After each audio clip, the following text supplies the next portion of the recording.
to be sung, that the lost might life inherit, a sheet draped over the chair.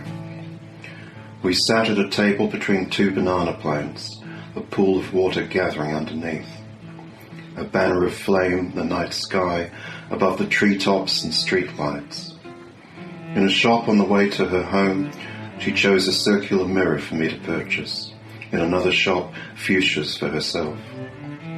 I dreamt that the artist, most famously narcissistic of her generation, had died, yet later in the dream I encountered her at a private view. The old woman turns a radio on at the back of the lecture hall, loud static interrupting the discussion. He arrived at my door, his suitcase full of fish bones. On the far wall of the living room, a sheet was draped around the mirror. Between the twin rocks, a reddish light as if scumbled over the pond's surface. A good amulet, he said, invoking, gathering protection. The small silver hand was engraved with letters, signs. The motherfuckers won't let me sing, the woman said at her friend's funeral. Around the frame, a pattern of stars or the names of angels.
The father and mother sat on their front steps while out in the street their children played a game with a ball.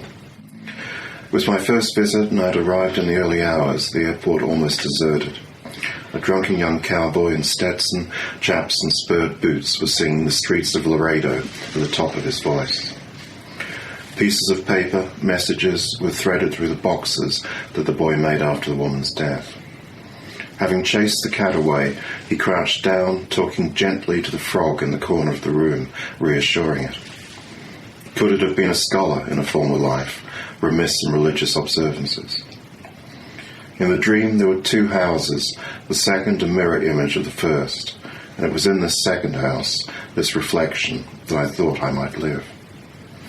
He was asked if the recurrent black rectangle in his paintings was a symbol of himself. At a table in the cool night air, we were discussing the Greek poet whose grave my friend had visited. 2 roosters perched on the wall by the outdoor toilet.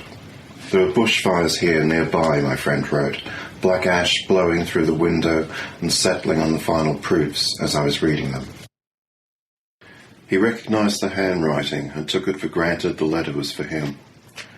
Picking it up, he saw that it was addressed to someone else and in a language he couldn't understand. Silhouettes on the walls of the room or held within the book's pages. Wind catchers had been raised from the flat roofs. I was awoken by car horns and the incessant slamming of doors, later by a helicopter overhead. A white shape, too briefly at the window. A tent in stone, or catafalque, sculpted waves, a blind man's. Palm against palm, the hand inscribed, the appearances moving across.